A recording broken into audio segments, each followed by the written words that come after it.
¿no? Que sí es una herramienta muy bacana hacerlo como virtual, es una herramienta necesaria, de hecho, y cualquier proyecto, cualquier cosa que quieras en un futuro escalar, que creo que siempre es fundamental, toca mirar bien entonces cómo planearlo a futuro, y eso pues involucra también hacer de una vez cómo esa transición hacia una herramienta que pueda generar incluso una capacidad de crecimiento mayor, una escalabilidad mayor. Pero bueno, ya que estamos comenzando a grabar, mientras va entrando, ahora sí nuevamente, perdón por presentarme tanto, pero ya que estamos grabando.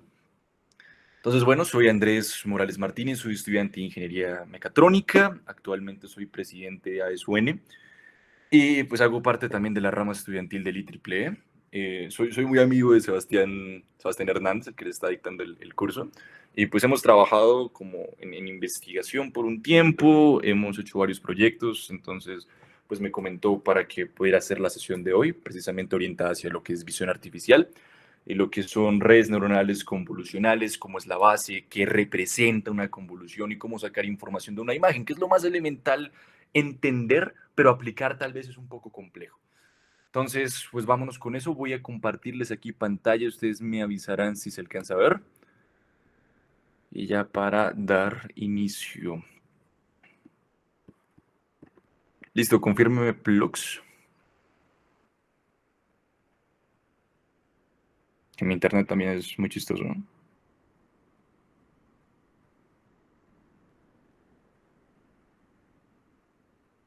No sé, pongan un Pac-Man o algo que sí se está viendo. Plux. A ver, miremos aquí. Listo, gracias por el Pac-Man.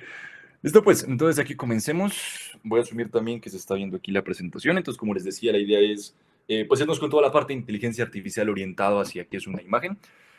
Aquí como súper rápido, pues ya saben que dentro de lo que es Machine Learning, dentro de lo que es en sí el procesamiento de toda esa información para generar un aprendizaje, ya sea en decisión de categoría, en decisión de ciertas como cosas particulares que el sistema que ustedes estén construyendo requiera, pues en sí yo lo veo como el arte de ajustar, ¿no? Ya sea un proceso sencillo de regresión, ya sea lineal, multilineal o incluso algo un poco más complejo con un support vector machine o incluso ya con redes neuronales per se, pues igual de una u otra forma siempre es lo mismo, el arte de ajustar ciertos parámetros que ya conocemos para hacer la magia de poder sacar una salida a partir de datos. Listo, ya, breve, lo de siempre.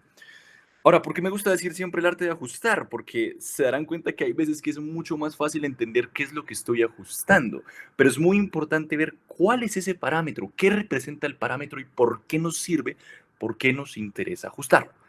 Por ejemplo, imagínense que yo estoy ahí todo tranquilo y de repente tengo que hacer no sé, una regresión lineal, pues yo sé que los dos parámetros serían pendiente e intercepto.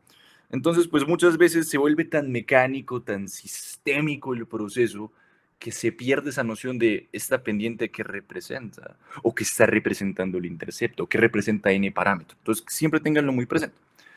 Ya que sabemos que es el arte de ajustar, pues entonces nos vamos por la parte bacana que es, bueno, ¿cómo hacemos esto para ajustarlo a lo que nos interesa, a lo que es visión? O más particularmente, visión artificial, pero entonces definamos qué es visión primero. Cuando yo les digo que existe una entrada y una salida para un modelo, pues la entrada aquí naturalmente, para hacerlo un poco más orgánico, de hecho, es, por ejemplo, ir caminando por la calle y ver cualquier cosa que se esté cayendo, que se esté moviendo, o simplemente un objeto estático. Ustedes están viendo algo. El arte de ver viene pues de todo lo que es sacar información o sacar una respuesta, por así decirlo, de la combinación cromática que ustedes ven. Es como coger un fondo, una foto, una obra. Uno sabe que la obra representa un árbol, por ejemplo, precisamente porque ya nos familiarizamos con eso. Es muy fácil identificar un elemento. Esos elementos se identifican con dos cosas, con lo que es el color y lo que nos dice el color, que en este caso es el borde. Ya ahorita vamos un poquito más a eso, pero quiero que entiendan que lo que nos da información es la secuencia que yo tengo del color, esos patrones cromáticos. A nivel biológico, lo que hace el ojo es intentar identificar precisamente esas diferencias de longitudes de onda. Y pues, aunque no es un sensor, por así decirlo, muy bacano, muy de altísima resolución, pues igual no sirve para identificar qué es lo que está pasando, pero simplemente una secuencia de colores. Ahora, si nosotros que ya lo familiarizamos de una manera muy natural, de poder decir que el elemento es este, que el elemento es otro, ahí viene la pregunta de cómo hacemos que un sistema computacional sea capaz de identificarlo. Y nos vamos con lo que es visión artificial, ¿no?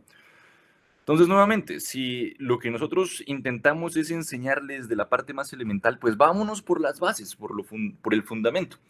Si ustedes tienen una pelota roja, yo sé que la pelota es roja y que es circular, no solo porque es roja, sino por el cambio de color también a sus alrededores. Imagínense que tengo un fondo blanco o un fondo amarillo en este caso, y miren que yo sé que aquí hay una letra, aquí hay una palabra, aquí me está diciendo algo porque hay contraste. Es muy complejo sacar información cuando no hay contraste. ¿Y el contraste qué nos dice? Que existe un borde. ¿Sí ven? Entonces, si no hay un borde, es muy complejo definir que algo existe, porque no hay un cambio que nos permita decir hay algo distinto a lo que ya estamos viendo dentro del ambiente, dentro del fondo, dentro pues, del marco visual que ustedes tengan ahorita. Pero que sepan eso, que el color nos dice información, pero más nos va a decir información el cambio del color. Cuando yo hago un cambio cromático, realmente me representa ese borde, esa frontera, algo que encierra un elemento y que nos da la estructura morfológica del objeto que queremos analizar. Entonces, muy importante que vean que el borde nos va a decir mucho. Entonces, ya sabemos que la visión es algo importante, es el arte de extraer información con combinaciones cromáticas y que si lo queremos simplificar, pues esa combinación nos va a decir no solo un color macro, sino un cambio en color y ese borde nos dice el elemento. Breve. Entonces, ya tenemos estos dos conceptos un poquito como claros. Podría extenderme un poco más por la parte biológica de cómo es que identificamos y cómo analizamos en sí la imagen, pero quiero enfocarnos ya no en la parte de qué representa tanto la imagen, sino cómo hacer esa transición a poderlo representar dentro de un sistema matemático, dentro de un modelo que podamos empezar a modificar y que nos pueda dar un resultado. ¿Por qué carajos hacemos esto? Porque pues una imagen es lo primero que vemos cuando dicen, uy, no, es que no importa cómo se vea el elemento, no importa cómo se vea la casa, no importa cómo se vea la persona, esos miércoles, porque realmente, ¿qué pasa? Nosotros somos seres muy visuales, entonces es natural que tengamos la necesidad de empezar a ver información de una manera pictórica, ya sea, por ejemplo, identificando elementos que nosotros podamos diferenciar, que hay una mesa, que hay una silla, como por ejemplo en esta sección, que se llama segmentación semántica, porque estamos segmentando la imagen. Miren que una imagen que es una mezcla de mucha vaina, nosotros por naturalidad somos capaces ahora de definir objetos diferentes dentro de esa composición. ¿Listo? Entonces, no solo definir que hay objetos diferentes, sino definir particularidades de los objetos que nos pueden caracterizar como seres humanos, como por ejemplo en este caso, estos puntos clave, estos key points, que son como diferentes aspectos muy diferenciales que nos puedan servir para categorizar o simplemente para hacer, digamos, sistemas de seguridad biométricos o ubicar cosas de entretenimiento como pueden ser filtros en Snapchat, en Instagram o en otros, pues, plataformas como tal. Entonces se utilizan detalles más particularidades de la imagen. Pero también no solo podemos identificar objetos, sino identificar múltiples objetos dentro de una imagen y no solo saber qué son, sino qué tanto espacio ocupan, en qué lugar están puestos dentro de la imagen. Y como sabemos, un video es básicamente una secuencia de fotogramas, muchas imágenes. Y si somos capaces de identificar en una imagen, ¿por qué no somos capaces de identificar en múltiples imágenes en secuencia? En este caso podría ser una identificación casi en tiempo real. Por ejemplo, no sé, para sistemas de conducción automática, para incluso sistemas también mm, de caracterización, por ejemplo, de densidad de personas en zonas públicas, en zonas comerciales. Entonces, miren que tiene una aplicación gigante y es muy importante que se den cuenta que ahora la data no solo va a ser algo simple dentro de un papel, dentro de una forma tabular, sino que nos va a dar información realmente de algo mucho más visual que nosotros como seres humanos somos capaces de caracterizar más fácil. Entonces, en vez de sacar información a lo maldita sea de, no sé, de una API o de cualquier cosa, miren que esto incluso es más llamativo, más estético. Pero listo. Entonces, ya que tenemos como esa mini introducción, pues dar una pequeña definición entonces. ¿Cómo así que es visión artificial? ¿A qué se refiere? ¿Qué carajos es esa porquería? Pues esto, básicamente es atribuirle a un sistema computacional esa capacidad de percibir la información en una imagen. Pero ahí uno se pregunta, uy, pero entonces, ¿cómo puedo romperlo un poco? ¿Cómo lo puedo simplificar? ¿Cómo comienzo? Pues fácil, vámonos por las partes principales. ¿Qué es un sistema computacional que perciba información? Y ahí nos vamos con lo más importante entonces, que es una imagen. Ya sabemos que hay una composición de color y que esa composición, esa secuencia nos da información. Entonces, ¿cómo caracterizamos una imagen? Una imagen digital. Porque es muy bacano ir caminando y empezar a ver cualquier cosa, pero ¿cómo lo hacemos computacionalmente, no? Fácil. Entonces, una imagen ya sabemos que todo comienza con un pequeño cuadrito, todo comienza con un soplo de Dios, que en este caso es un punto, un píxel, un cuadrito. Ese píxel, ya sea pequeño, ya sea grande, como lo quieran ver, ese píxel va a ser la base de nuestra imagen. Entonces necesito que entiendan que el píxel ya puede hacer cosas espectaculares, como esta obra de arte, o puede hacer cosas un poquito más densas, como pues es el caso de una imagen más compleja. Pero lo que quiero que entiendan es que cualquier imagen, incluso esta presentación, pues como deben saber, es una mezcla de píxeles. ¿Un píxel qué es? Un píxel es un pequeño elemento, una pequeña tupla, por así decirlo, una terna, de varios colores. La teoría cromática que les decía es que uno usualmente dice, bueno, ¿yo cómo hago para definir qué son los colores primarios? ¿Qué carajo es eso? Siempre nos dijeron, los colores primarios es esa base elemental que al combinarla nos puede dar cualquier color existente. Y son colores que yo no puedo crear combinando otros. Que en el caso es amarillo, azul y rojo, ¿no? Entonces, de hecho, aquí una pregunta. Voy a quitar aquí, irme a la presentación. Pregunta técnica. Eh, pues yo les digo que es amarillo, azul y rojo, ¿no? Pero ustedes tal vez conozcan de otra combinación de color. Que digan como que, esta también me sirve para lo mismo. O solo siempre han visto el amarillo, azul y rojo.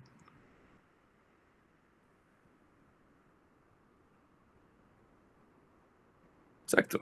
Rojo, verde y azul. ¿Sabes por qué es rojo, verde y azul?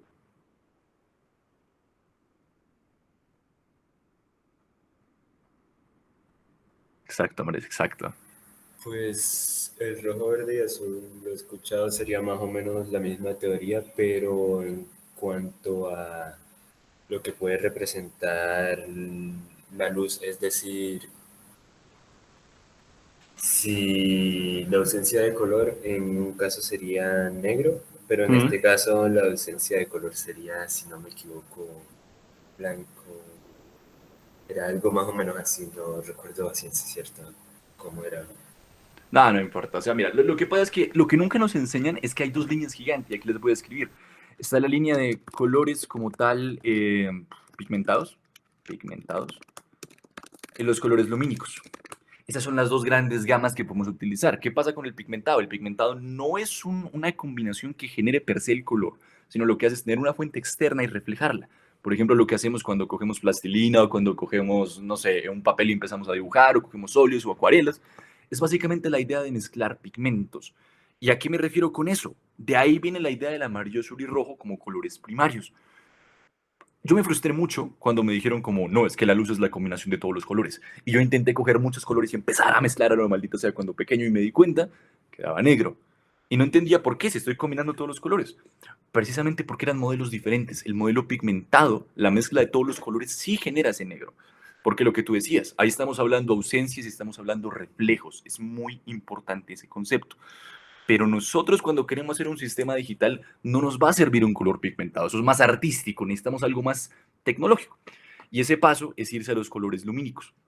En el color lumínico, cuando ustedes han visto el espectro visual, pues siempre ven que en los extremos dentro del marco visual de todo el espectro electromagnético, siempre estará a un lado casi infrarrojo y a otro lado casi ultravioleta. Entonces, miren que esos extremos es el rojo y el azul, básicamente. Entonces, ustedes cuando hagan una pequeña gráfica de los colores, se van a dar cuenta que los puntos más alejados, esos extremos, y el centro son la base de cualquier otro color.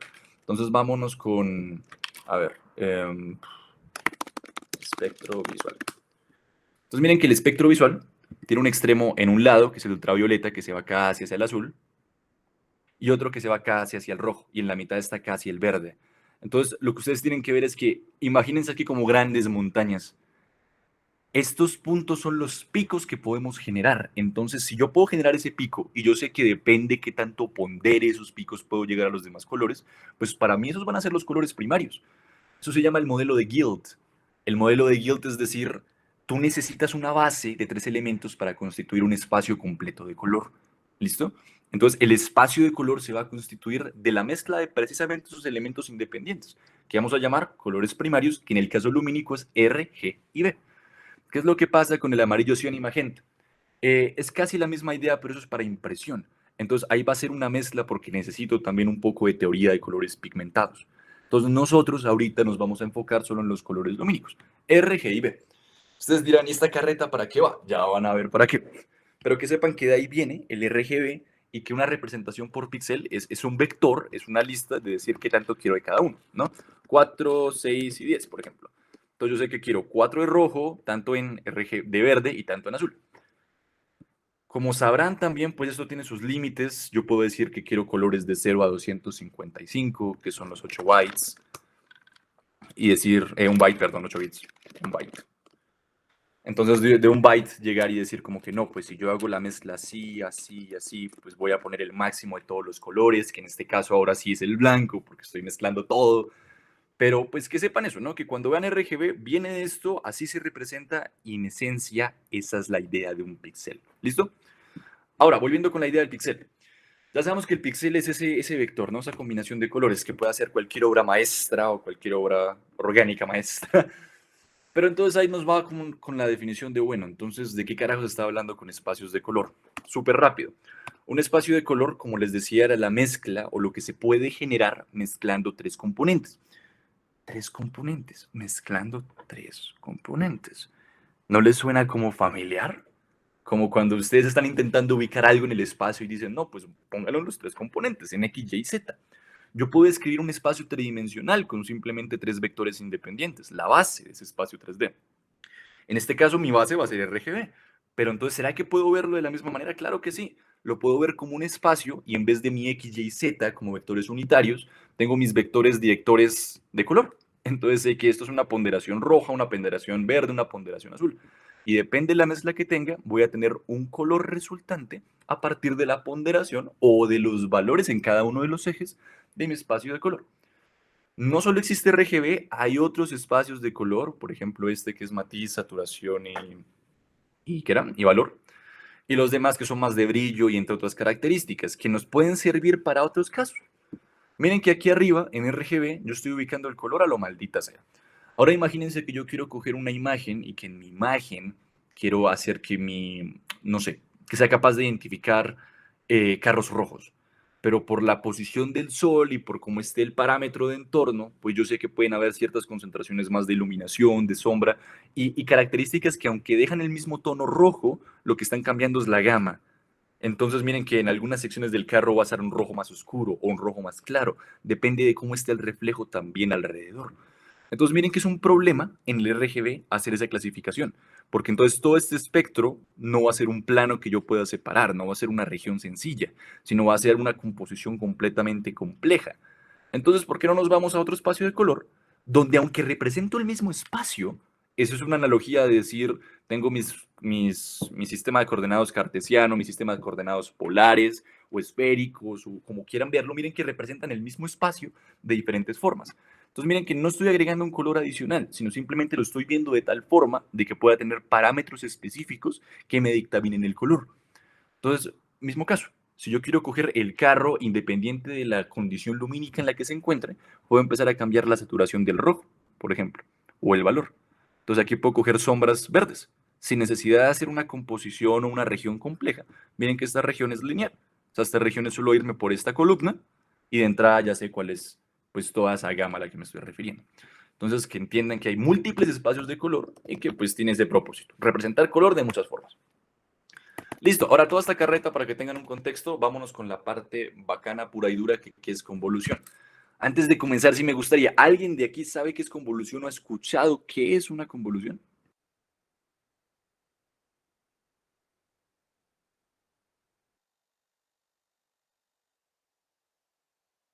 Pues he escuchado que es una operación matemática que se hace en matrices de filas y columnas impares para descubrir, para descubrir patrones, filtros o incluso eso de bordes, pues aplicados a visión artificial. Va. Sí, por ahí va, pero más que todo, la convolución es una operación entre señales. ¿Listo? Sí, lo que dice Gustavo, señales. Ok. Entonces, es una operación general entre señales que me devuelve la señal. Aquí en visión artificial sí es una operación entre imágenes, que en este caso se pueden representar como pues las matrices, pero en esencia es eso, es una operación que ¿qué nos va a estar diciendo? No mucho si no lo enfocamos primero en un campo. En este caso, la convolución para imágenes sí va a ser lo que dices, una operación entre imágenes. Entonces vámonos a eso. ¿Cómo hace una convolución? Una convolución es nuevamente una operación. Entonces usualmente se va a representar aquí como un asterisco. Una convolución opera una imagen original con otra imagen y me va a dar una imagen final, que los nombres difieren un poco. Imagen, kernel y una imagen filtrada. Yo cuando digo voy a explicarle un filtro a una imagen, ya sea en Photoshop, en Illustrator, lo que sea, siempre detrás de todo eso hay una convolución. Entonces, la convolución, ¿qué nos va a estar diciendo? Resulta que la convolución nos da información. Listo, entonces empecemos a estructurarlo bien. Ya sabemos que todo viene de un píxel. Si yo tengo una fila y una columna de píxeles y hago una grilla, por así decirlo, completa, ya sea de 1000 por 800, de 500 por 700, de la cantidad de n por m píxeles, yo voy a tener una matriz, más específicamente un tensor. Porque entonces, aunque ustedes ven una página, una grilla completa con solo esas pequeñas celdas, ya sabemos que cada celda tiene una mezcla de 3 colores. Entonces, imagínense un cubo que de profundidad tiene únicamente 3 canales, los vamos a llamar. R, G y B son canales de color. ¿Listo?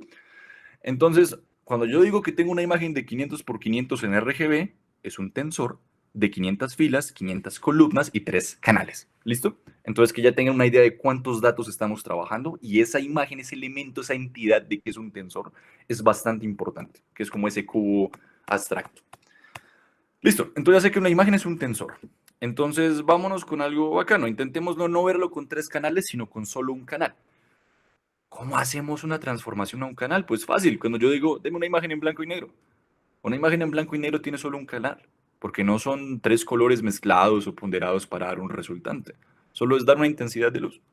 Entonces, por ahora simplifiquemos la imagen y créense o imagínense que estamos trabajando solo monocromático. ¿Listo? Entonces tengo aquí mi imagen y voy a aplicarle mi kernel. Cuando hago la convolución, lo que les digo, tengo una imagen filtrada. Entonces la pregunta es, ¿cómo tiene que ser mi kernel? ¿Qué información me dice mi kernel? ¿Será que solo con el kernel yo tengo una idea de cómo va a salir mi imagen filtrada? ¿Por qué quiero filtrarla? ¿Qué carajos quiero hacer? Entonces vámonos con esa imagen de la imagen, valga la redundancia. Entonces tengo aquí mi pequeña matriz. Ubíquense en un punto en la matriz. ¿Se acuerdan que les dije que para sacar información no solo importa el color, sino importa el cambio de color? Eso es lo más elemental, eso es fundamental. El cambio de color, pero para que exista un cambio, ¿qué tiene que hacer? Por ejemplo, que yo les puedo decir, oigan, cambió, no sé, cambió el precio del dólar. Ustedes no me pueden decir eso si no saben en cómo estaba antes. ¿Listo? Ustedes no pueden generar cambios si no saben qué es lo que está pasando alrededor, ya sea temporal o en este caso espacialmente. Entonces yo no puedo hablar de cambio en un píxel si yo no veo los alrededores del píxel. Entonces un kernel lo que va a hacer es delimitar una pequeña región centrada en donde ustedes quieran pararse en la imagen, por ejemplo aquí en este píxel rojo, y empezar a ver los alrededores. Ya sea que ustedes quieran hacer un cambio muy grande, por ejemplo, de una gran sección de la imagen, mirando muchos píxeles alrededor o solo los píxeles directamente involucrados. Pero céntrense que siempre van a estar en un punto base y ese punto base tienen que mirar qué es lo que está pasando para mirar ese cambio espacial. Entonces tienen que moverse a lo largo de la imagen y cuando se muevan van a empezar a decir, bueno, ahora, ¿qué puedo sacar a partir de lo que estoy viendo alrededor? Yo siempre pongo la idea, imagínense que están caminando en la universidad a las 11 de la noche por alguna razón en específico y de repente se va la luz y ustedes solo tienen una pequeña linterna. La linterna no es capaz de iluminar toda la universidad, solo donde ustedes están caminando. Entonces, ustedes van caminando en cada parte de la U, en los andenes, en el pasto, en lo que sea, pero pues qué peligro, ¿no? Ir a ciegas. Entonces siempre tienen que mirar hacia dónde caminar. Entonces la idea de la lamparita es que no les digan solo dónde están, sino que puedan ver hacia dónde van al frente, a la izquierda, a la derecha, cómo está todo ese alrededor. Entonces un kernel es básicamente ese alcance que va a tener su lámpara al recorrer su imagen. ¿Listo? Entonces, como si ustedes se pararan en este píxel y puedan ver aquí alrededor qué pasa. Entonces, el kernel es eso. El kernel siempre me está diciendo como, oye, solo puedes ver estos píxeles para hacer la comparación. Solo puedes ver esto dentro de tu noche perdida en la universidad.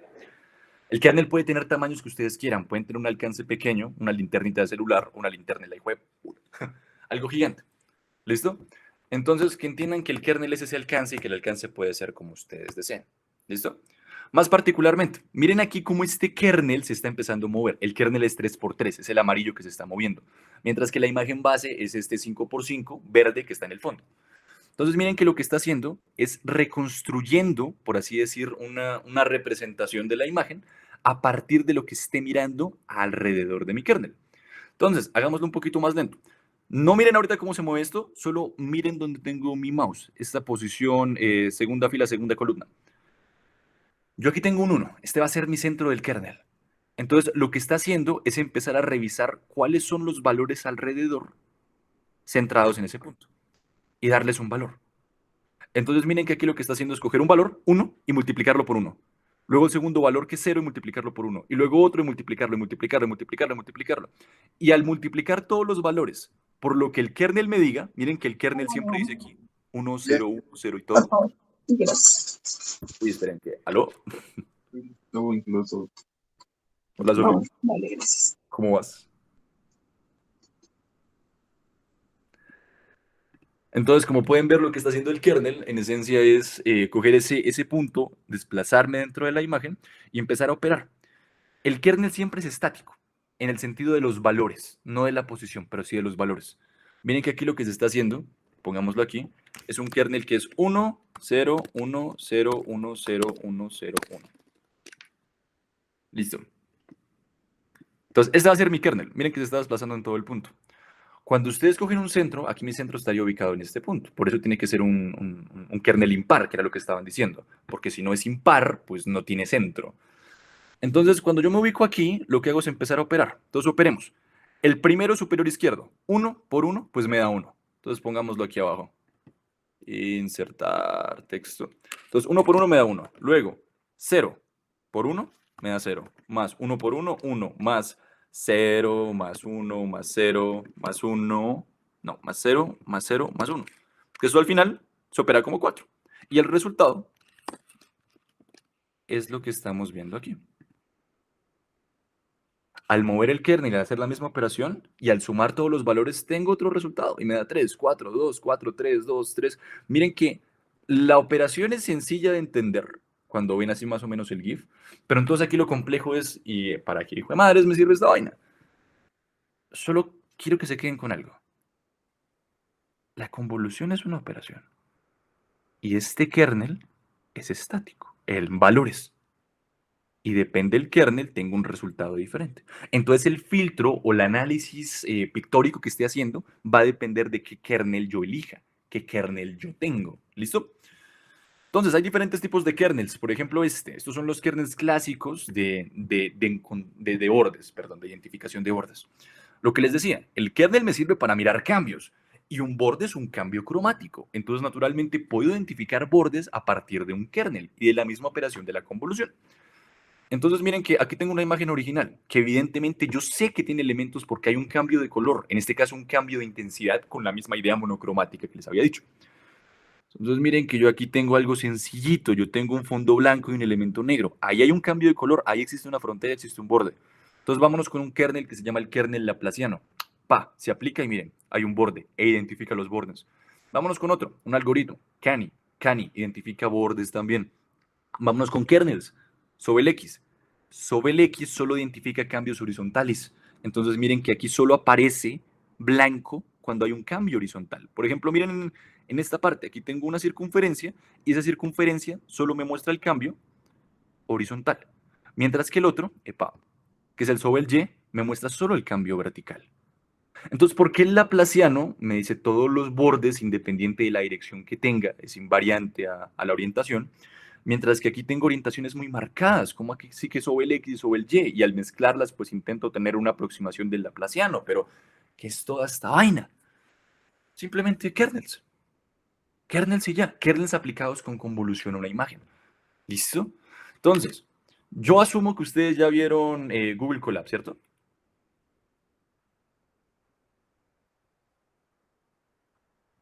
Que ya han manejado Google Colab.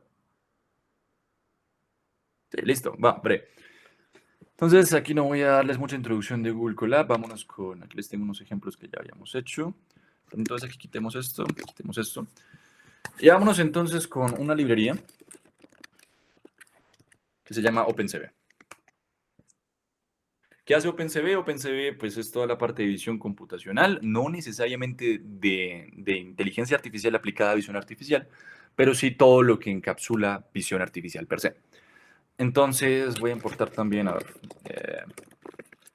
¿será que sí lo importo? O, no, más bien, quedémonos así. Por ahora, más bien vámonos a lo que tengo por aquí, que aquí ya les voy a mostrar de pues, cómo llegamos a todo esto. Esto es todo ya un ejemplo final de cómo utilizar visión artificial en un proyecto que se está utilizando en la rama. Entonces miren todo lo que se hizo desde pues, el inicio, que sería pues, el generador de data, a partir de un reto, a partir de cómo tener pues, mi dataset per se, cómo sacar esa información, y después de sacar la información, cómo empezar a identificar ahora sí particularidades, que era lo que habíamos hablado. Todo eso ya directamente con una plataforma o con una interfaz que nos pueda servir en inteligencia artificial, que para ustedes es TensorFlow.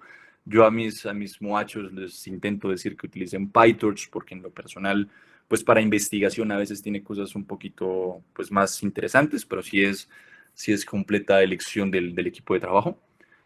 Pero entonces aquí todo lo que ya han visto de tal vez como ese proceso, ese pipeline, la idea es que ahorita lo veamos con un poquito más ganas. Pero más importante que vean, miren que ahora sí dentro de la estructura de mi red, yo aplico lo que es una convolución. Muchos parámetros que vamos a ver ahorita, pero pues que entiendan que sí se está utilizando una convolución. La convolución me sirve para sacar esa información. ¿Listo? Bueno, básicamente eso. Si quieres, yo creo que más bien voy a copiar esto para ahorrarme tener que importar todo. Y copiemos... No, dejemos eso ahí. Entonces, bueno, vámonos con ahora sí la definición de qué sería un kernel a nivel un poco más computacional.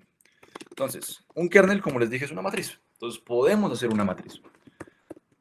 Digamos que yo tengo aquí mi kernel inicial, y mi kernel inicial va a ser una pequeña matriz, 2×2, no, perdón, de 3×3, que voy a ponerla así, 1, 1, 1, o más fácil, 0, 0, 0, hacemos esto, siguiente fila, 0, 1, 0, y siguiente fila, aquí está, 0, 0, 0.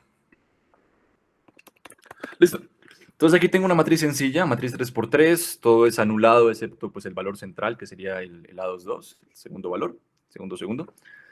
Y ya, aquí tengo un kernel, básicamente una matriz. Y ahora cojamos una imagen, ¿les parece?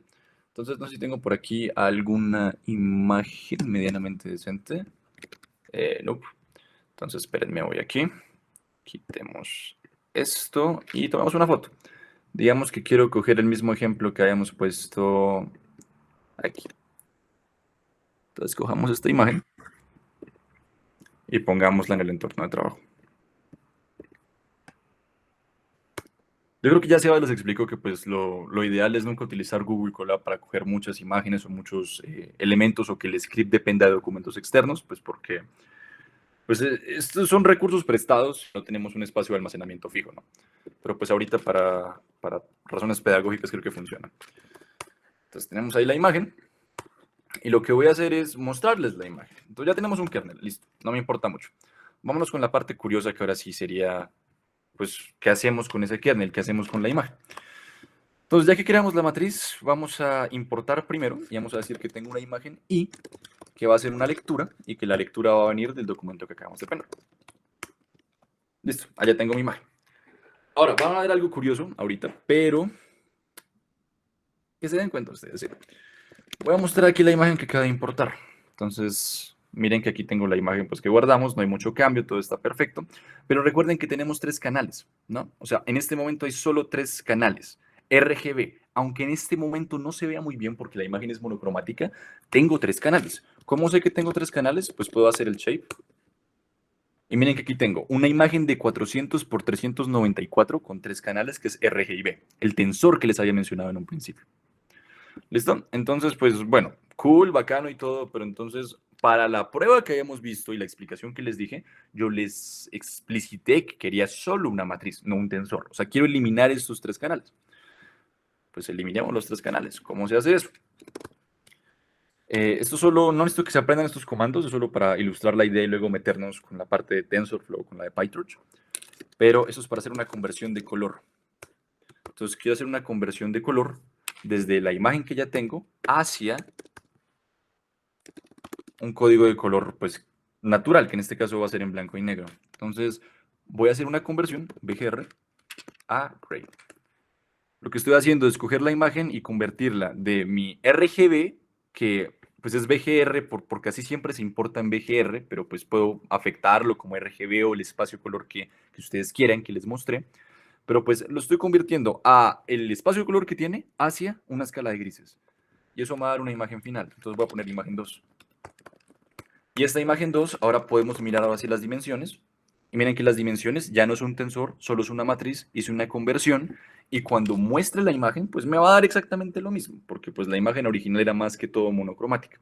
Pero quiero que entiendan que ahora la estructura sí es solo de un canal. Pero listo. Ahora, ¿para qué es toda esta vaina? Para mostrarles el poder del kernel y que entiendan la convolución, que con eso entienden todo. Hagamos una convolución que ya les había dicho que es un filtro. Entonces, primero mostremos la imagen original. Entonces, plt. Mostremos esa imagen ya convertida. Ah, juepucha, pero ¿cómo así? Si la imagen yo la importé primero en blanco y negro, ¿por qué ahora va a estar así? Fácil, por la librería. Lo que estoy haciendo al mostrar la imagen es simplemente decir, muéstreme la imagen y si la imagen no tiene varios canales, asúmalo como usted quiera, que en este caso se va a asumir como si fuera un mapa de calor. Entonces yo le voy a decir, no, yo quiero un mapa diferente y quiero un mapa porque es de escala de grises. ¿Listo? Entonces pues solo es decirle, léame la imagen como una escala de grises, que fue lo que yo la convertí. Ahora sí tenemos la imagen bien. Listo, ya que cambié mi mapa de color y que tengo una imagen para mostrar, pues entonces apliquemos bien la convolución. Entonces pongamos convolución. La convolución lo que va a hacer nuevamente es un filtro. Entonces vámonos y cogemos un filtro. Un filtro 2D. Esta función lo que va a hacer es coger mi imagen original y que le pasemos un kernel. Este -1 es de profundidad, eso ahorita no nos compete mucho, pero pues para que vean la idea de la convolución, simplemente decirles que coge una imagen y aquí va a coger un kernel, que ya lo habíamos definido. Kernel. Entonces se van aquí a kernel. Y miramos ahora mi imagen filtrada. Listo. Kernels not defined, arriba no lo definí nunca. Listo, ahora sí. Entonces ya tengo una imagen final que va a ser una imagen filtrada que también podemos revisar pues qué condiciones tiene. Entonces revisemos también ahora las dimensiones. Entonces esta imagen filtrada, miren que ahora a comparación con mi primera imagen, entonces vámonos a, no sé, print, imagen original, y luego imagen filtrada. Y filter.shape, para que vean la comparativa de los tamaños, que sí me parece muy importante. Entonces miren que al hacer esta impresión, .shape y .shape, miren la comparativa. La imagen original era de 400 por 394 y mi imagen filtrada luego de 400 por 394. Siguen siendo matrices, no tienen ningún cambio como tal. Entonces miren que aquí ahorita simplemente es como coger la imagen, dejar la imagen exactamente como estaba, pero le aplicamos el kernel y aplicamos la convolución. Entonces no hice mucho a nivel estructural, pero entonces ¿qué se hizo con la imagen? Pues revisamos. Entonces hagamos ahora sí la muestra de mi imagen filtrada. Nuevamente el mapa de color. CMap color. Esto va a ser gray. Listo. Y más bien hagamos algo más interesante también. Pongamos aquí un plt.subplot para que se vea la diferencia. Cogemos esto y segunda imagen. Y este aquí. Y asumiré que será muy pequeño. No, ahí se alcanza a ver bien. Entonces, a la izquierda va a estar la imagen original, a la derecha va a estar la imagen filtrada. No hicimos un carajo, o sea, es exactamente lo mismo. ¿Por qué? Miren el kernel. Si no entienden el filtro, miren el kernel. Siempre miren el kernel. ¿El kernel qué les está diciendo? Párense en un píxel, miren a su alrededor, pero multiplíquenlo por 0. Es exactamente lo mismo que decir, miren a su alrededor y que les valga total lo que están mirando a su alrededor. Entonces, yo ya no estoy construyendo una imagen nueva, sino estoy solo cogiendo donde estoy y pasando exactamente el valor que tengo hacia mi nueva imagen supuestamente reconstruida. Entonces, estoy literalmente copiando mi imagen, estoy duplicándola. Es básicamente como una identidad. Entonces, miren que este kernel, que lo vamos a llamar kernel identidad, lo único que hace es reconstruir la imagen exactamente igual. No estoy haciendo ningún cambio. Ahora hagamos un cambio. Supongamos que yo digo 0. O sea que no me importa dónde estés, igual mándame un 0. Entonces no me importa qué color tengas, yo lo voy a ignorar por completo y lo voy a dejar como si la imagen no tuviera nada. Entonces en este caso el kernel, al aplicar el filtro, debería darme sí o sí una imagen negra. Entonces hagamos la comparación y miren que me da una imagen negra, precisamente porque estoy ignorando todos los demás. Ahora hagamos algo interesante. No solo vayamos en el píxel en el que estamos, sino cojamos píxeles alrededor. ¿Se acuerdan que cuando uno hace no sé, la introducción a qué es una derivada o lo básico de cálculo diferencial, lo que se hace es adelántate un poco y encuentra la diferencia entre lo que encontraste adelante y lo que encontraste atrás? Esa es una diferencia tan pequeña que la llamamos diferencial. En este caso, hagamos la misma idea. Encuentra la diferencia entre lo que veas en la derecha y lo que veas a la izquierda. Entonces, a mí no me importa en dónde estoy, me importa lo que está en la derecha. Entonces, coge lo que estás en la derecha y en el píxel que estás viendo al frente, súmale uno, o sea, multiplícalo por uno, coge ese píxel y luego réstale el píxel que está atrás. Entonces, en donde yo esté parado, siempre lo que va a hacer es ese proceso. El proceso de coge lo que está a la derecha, resta lo que está en la izquierda y encuentra la diferencia, y ese va a ser el nuevo valor.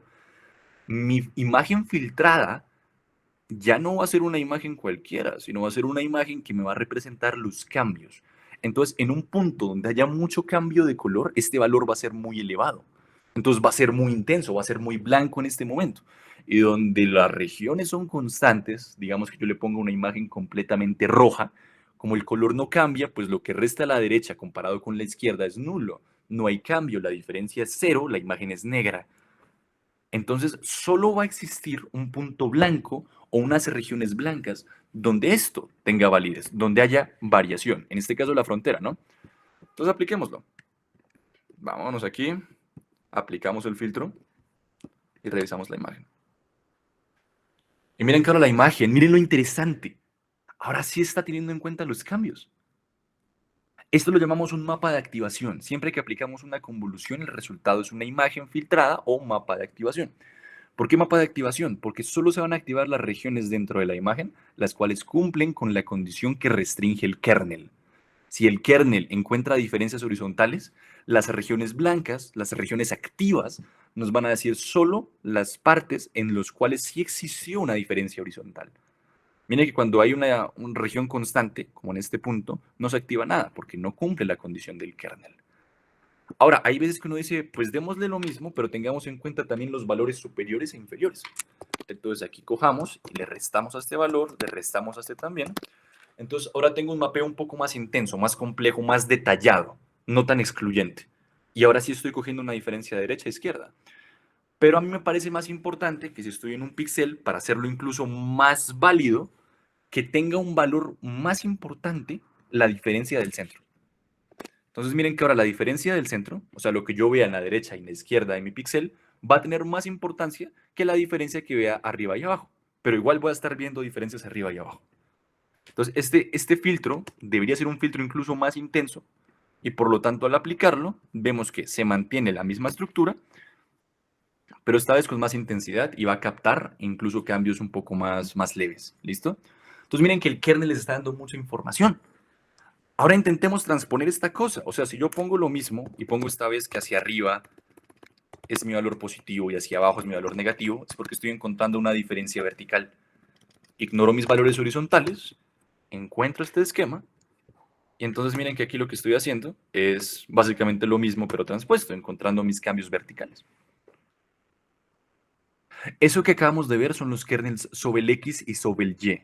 X cambios horizontales, Y cambios verticales, que son los que habíamos visto precisamente aquí, sobre el Y y sobre el X. Aquí tienen ya más como con un procesamiento de ruido y toda la vaina que ahorita no nos vamos a meter, por eso se ve un poco diferente. Pero miren que el principio es exactamente el mismo, encontrar diferencias dentro de la imagen. El laplaciano es una mezcla de estas dos, pero procesado. Y esta es una mezcla directa. Entonces vean que aquí tengo más ruido comparado con esto. Pero independiente de eso, solo quiero que entiendan que depende del kernel, tengo estructuras diferentes. ¿Vale? Entonces, hagamos algo interesante por aquí. Mandemos números a la loca en el kernel. ¿Les parece? Pongamos aquí un 3, un 1, un 0, menos 2, un 6 y un 1. ¿Vale? Entonces, si yo aplico esta vaina aquí y luego me voy a la imagen, la filtro y la imprimo. Miren que aquí ahora tengo algo muy particular. No solo tengo cambios verticales, sino tengo cambios también como de intensidades. Entonces estoy viendo información diferente. Miren que aquí de entrada pueden decir que estoy activando no solo los cambios horizontales, sino los cambios que también tengan un fondo negro. Entonces, si el fondo es negro, es muy intenso y tengo un cambio de color, lo percibe. Si no, aunque haya un cambio, no lo percibe de la misma intensidad. Entonces, a mí me parece muy interesante empezar a verlo así. Y creo que aquí hubo un cambio. Vámonos a kernel aquí. Pongamos otro allá, perdón. Entonces, digamos aquí, cambiamos otros valores. Que hay veces que tiene una estructura similar, otras veces una estructura completamente diferente. Entonces, miren que otro era muy parecido a un sobre el Y, pero aquí ya cambió. Que creo que incluso solo hice un pequeño cambio cuando lo cargué y no cambió por completo el kernel. Pero aquí creo que se ve incluso más, que si hago un cambio más drástico, ahora sí cargándolo todo, qué pena. Se ve ahora sí una filtrada más intensa, ¿no? Ya sea esta o ya sea, por ejemplo, si cargo, pongamos aquí unos 3, un 1 y un 2. Entonces con este kernel, con la misma imagen, con el filtro, vean que ahora el cambio sigue siendo similar, maldición. Pongámoslo a 0, 0, 0 más bien. 0, 0 y 0. Listo. Kernel, kernel. Listo. Entonces miren que aquí ahora tengo un cambio diferente. Ahora tengo un cambio como de un efecto granulado, ¿no? Entonces vean que hay muchas formas de ver esto, de cómo se puede aplicar, pero el efecto en la imagen depende del kernel. El efecto en la imagen depende del kernel. El efecto de la imagen depende del kernel. Tatúenselo si es necesario. Pero nunca se les olvide que el kernel caracteriza todo. Listo, ya, ahora sí, súper contexto de visión artificial, vámonos con Deep Learning. ¿Se acuerdan que les dije que para mí Machine Learning era el arte de ajustar? Para mí, ya particularmente Deep Learning, ya es el arte de abstraer. El arte de abstraer esa información que nos dice la imagen, que nos dice ahorita la convolución, para empezar a manipularlo y sacar ahora sí decisiones puntuales. ¿Listo? Como ya saben, cuando yo hago un modelo, el modelo simplemente es una caja negra que lo que hace es coger una entrada y dar una salida. En el caso más particular de Machine Learning, lo que se hace es entrar unos datos y sacar una predicción, ya sea de categoría, de posición, de predicción futurística, de lo que sea. Pero siempre es lo mismo, una entrada y una salida. En este caso puede ser un vector, una matriz, un número, un tensor o básicamente pues una imagen, ¿no? Y de mi imagen tiene que salir un resultado. Supongamos que yo quiero categorizarlo si es perro o es gato. Entonces me puede salir, por ejemplo, un booleano. Voy a mandar, por ejemplo, una clasificación binaria. Es perro y es gato, o es gato. Y ya. Mutuamente excluyentes, el sistema es sencillo. Y miren que ahí de entrada ya tienen una estructura de modelo, lo que han visto. Mucha gente dice que es magia. Sí, sí es magia, me parece. Y por eso Deep Learning que es el arte de abstraer. ¿Se acuerdan que les dije que cuando no abstraemos y no ajustamos, nosotros conocemos los parámetros? O sea, si es una pendiente y es un intercepto, sabemos que es una pendiente y un intercepto y lo que representan. Aquí es más complejo. Pero entonces, aquí, ¿qué parámetros creen que nos pueden servir? Si yo quiero que el sistema empiece a entender cosas diferentes de la imagen, pues entonces tiene que empezar a ver, a abstraer, a extraer, de hecho, esa información particular. Pero ¿cómo sacamos información de la imagen? Pues ya lo sabemos. De los kernels, de la convolución. O sea, la convolución saca información. Pero recuerden que la información que está sacando depende del kernel. Entonces, si yo tengo un problema y le digo al sistema que identifique qué es lo que le sirve, porque yo no tengo ni la puñetera idea de qué es lo que le sirve para identificar eso, pues yo le digo, aprenda usted. Yo le doy los datos e intente llegar a donde tenga que llegar. Pero entonces, ¿eso qué se refiere? Él tiene que ajustar algo. ¿Qué va a ajustar? Va a ajustar el kernel. Porque él se va a dar cuenta que si yo quiero identificar perros y gatos, va a decir, me importa más este borde, o me importa más esta intensidad, o me importa algo que nosotros no veamos directamente, pero él sea capaz de extraer aplicando una convolución. Entonces, el sistema va a encontrar el kernel ajustado, el kernel correcto, para sacar ese mapa de activación que combinado con n mapas de activación en m capas, en lo que sea, se va a mezclar para poder cumplir el objetivo, reducir esas métricas de error y pues optimizar ya el sistema para que el modelo sea confiable. Bueno, esto ya creo que lo conocen de cómo funciona un perceptrón o en sí la idea. Pero aquí como para repasar lo que está pasando es coger mucha información o muchos mapas de activación y mezclarlos. Y muchos mapas de activación y mezclarlos. Luego más mapas de activación y mezclarlos. Entonces, si ustedes se van a lo que es una red neuronal convolucional, no el noticiero, una red neuronal convolucional es eso, es una red neuronal, mismo principio, pero con convoluciones. Todo lo que se está haciendo es la misma convolución con su kernel específico, en este caso lo llaman filtro, cojo una imagen final y de esa imagen final puedo empezar a mezclarlas en muchas capas. lo que se hace es eso. Aquí tengo muchas convoluciones, las mezclo. Muchas convoluciones, las mezclo. Muchas convoluciones, las mezclo. Y eso en esencia es una estructura de lo que es una red neuronal convolucional. Tiene muchos parámetros adicionales que ya verán o que de pronto ya conocen, que son las funciones de activación, algunas capas adicionales como raras que pueden ser residuales, que pueden ser, bueno, eso ya después se van a dar dando cuenta con el tiempo. Pero en esencia, que ya sea que le metan pooling, que le metan cualquier cosa, siempre voy a sacar información a partir de mi convolución. ¿Listo? Y mis mapas de activación o mis feature maps o mis imágenes filtradas son lo que me están extrayendo un factor diferencial, un factor específico de lo que queremos sacar. ¿Listo? Eso me parece muy bonito. Entonces, que entiendan eso. Eso es una red neuronal convolucional. Red neuronal convolucional. No, no el noticiero. Entonces, de esta red es donde podemos empezar a sacar mucha información. De esa información es la identificación de multiobjetos, entre otros algoritmos. Algoritmos clásicos, por ejemplo, YOLO, o AlexNet, o GoogleNet, o estructuras, arquitecturas muy específicas, pero miren que todo es lo mismo. Recuerden que tengo un tensor y que el tensor comienza con RGB, ¿no? En el caso más general. Entonces, aquí ustedes solo viendo este diagrama ya entienden qué está pasando. Está pasando una data de entrada, que es una imagen de 227 por 227 con los 3 canales RGB. Le aplico convoluciones para ajustar el tamaño y que ahora sean imágenes filtradas o mapas de activación de 55 por 55 y ahora de 96 canales. Y uno dice, uy, espérate, ¿cómo así? Sí, resulta que lo que les había mostrado, digamos aquí en el challenge, cuando yo hago una convolución, me pide muchos parámetros.